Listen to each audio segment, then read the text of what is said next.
Good morning. સવારના વાગી ગયા છે 6 અને હું સ્કૂલે જવા માટે તૈયાર થઈ ગઈ છું. રસ્તામાં ચાલતી જાતી હતી. આને તો તમે ઓળખતા જ હશો. મને એમ થયું કે એ મારો રસ્તો કાપે એ પહેલાં હું જ એનો કાપી લઉં. બિચારીનો દિવસ કેવો ગયો હશે. ઘરે આવીને જોયું તો મારા આંગણામાં સરસ મજાના લાઇટ પિંક કલરના ફૂલ આવ્યા હતા. એક ડાર્ક પિંક કલરનું ફૂલ આવ્યું હતું. એની મુલાકાત લઈને પછી હું અંદર ઘરે ગઈ. બહુ ભૂખ નહોતી એટલે બપોરે 3:30-4 વાગે જમવા બેઠી હતી. એમાંય મગની દાળ અને રોટલી. એટલે એક તો આપણને ભાવતું ન હોય, એમાંય પાછી ભૂખ ન લાગી હોય અને એમાંય પાછું ઠંડુ થઈ ગયું હોય. એટલે માણસ આવા નિશાસો નાખતા ખાતા હોય છે, પણ તોય આપણે ખાવું તો પડે જ છે. ક્રિશે વહેલું જમી લીધું હતું, પણ થોડીક વાર થઈ એટલે એ વળી પાછો મારી પાસે આવ્યો અને આવીને માંગણી કરે છે.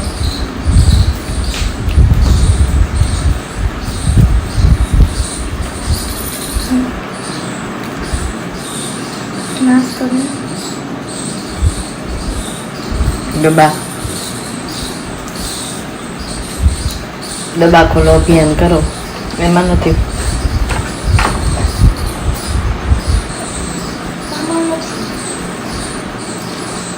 આપણામાંથી અભિયાન કરો, એમાંથી મને પણ થોડા આપી શકો છો.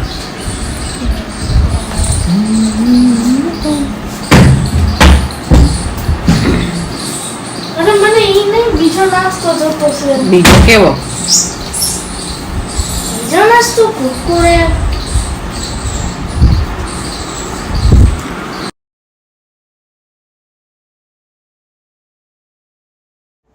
બોલો લ્યો.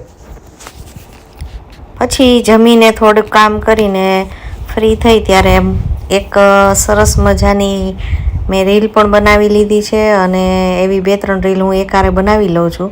પછી જ્યારે મન થાય ત્યારે મૂકવાની, નહીં તો પડી હોય છે. સાંજે જ્યારે ક્રિશના પપ્પા આવ્યા ત્યારે ભેગી થેલી લઈને આવ્યા હતા. જોયું તો બાએ અમારા માટે વાડીનું શાકભાજી મોકલ્યું હતું. નાનકડા એવા ચીભડા અને ભીંડા છે. આ અમારા અહીંયા કાઠિયાવાડમાં આવા ભીંડા થાય છે અને આ સાદો ભીંડો છે અને દેશી ભીંડો. આને દેશી ભીંડો કહેવાય. આને જો સરખો ઉગવા દીધો હોય તો 1-1 ફૂટ જેટલા લાંબા ભીંડા આવશે. આ હજી શરૂઆતનો પહેલો ભીંડો આવ્યો છે, પણ પછી તો બા અમને ભીંડો મોકલશે ને તો 1-1 ફૂટના ભીંડા હશે. 2-3 ભીંડામાં તો શાક બની જશે અને પછી તો ખાઈને ધરાણા હશું ને એટલે ભીંડો અબકે પડશે. થોડી લે, આમાં તો છોટા ભીમના લડ્ડુ મોકલાવ્યા છે. બપોરે જમવામાં થોડીક મજા નહોતી આવી એટલે મમ્મી દીકરાએ મોમોઝ ખાવા જવાનું નક્કી કર્યું હતું. રેસ્ટોરન્ટમાં થોડીક ભીડ હતી એટલે થોડુંક વેઇટિંગ કરી અને પછી રેસ્ટોરન્ટમાં અંદર અમે પહોંચી ગયા છીએ. ત્યાં જઈએ એટલે પહેલાં તો શું મેનુ નક્કી કરવામાં જ થોડીક વાર લાગે. અહીંયા રિસર્ચ સેન્ટરના અધિકારીઓ છે એ રિસર્ચ કરે છે કે કયા મોમોઝ ખાવા જોઈએ અમારે. ફાઇનલી એક મોમોઝ છે એનું નક્કી કરવામાં આવ્યું છે કે આજે ફ્રાઈડ મોમોઝ ખાવા છે. એટલે ઓર્ડર આપી દેવામાં આવ્યો છે કે ભાઈ ફ્રાઈડ મોમોઝ આજે ખાવાના થાય છે. ક્રિશને ફ્રાઈડ મોમોઝ ખાવા હતા એટલે એના માટે મોમોઝ મંગાવ્યા. પણ રેસ્ટોરન્ટ અને કાફેમાં ને હોટલમાં જવાનો એક ગેરફાયદો એ છે કે વસ્તુ મંગાવ્યા પછી, જમવાનું મંગાવ્યા પછી રાહ જોઈને કંટાળો આવી જાય છે. થાકી જાય રાહ જોઈ જઈને. પણ એ કોઈ વાતે આપણે જે મંગાવ્યું હોય એ આવતું નથી. હું ને ક્રિશ પછી આવી રીતે રાહ જોતા હતા, બહાર જોતા ને.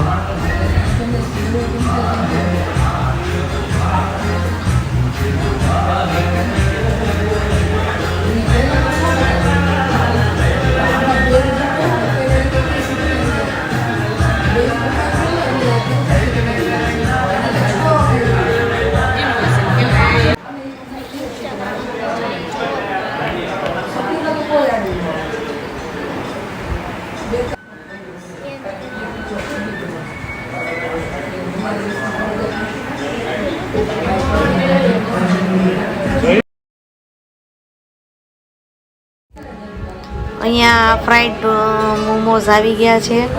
મેં આની પહેલાં સ્ટીમ મોમોઝ ટ્રાય કરેલા હતા. ઠીક હતા એ મોમોઝ, પણ આ ફ્રાઈડ મોમોઝ છે એ સારા લાગતા હતા. અને મારી સામે મોમોઝ આવી ગયા એટલે હું કંટ્રોલ ન કરી શકી. ખાવા નહોતા પણ મેં લઈને થોડોક ચાખી જોઈએ એટલે મેં પણ ફ્રાઈડ મોમોઝ ચાખ્યા. પણ સ્ટીમ મોમોઝ કરતાં ફ્રાઈડ મોમોઝ છે એ સારા લાગતા હતા. Fried vegetable momos. હમણાં ઠીક છે.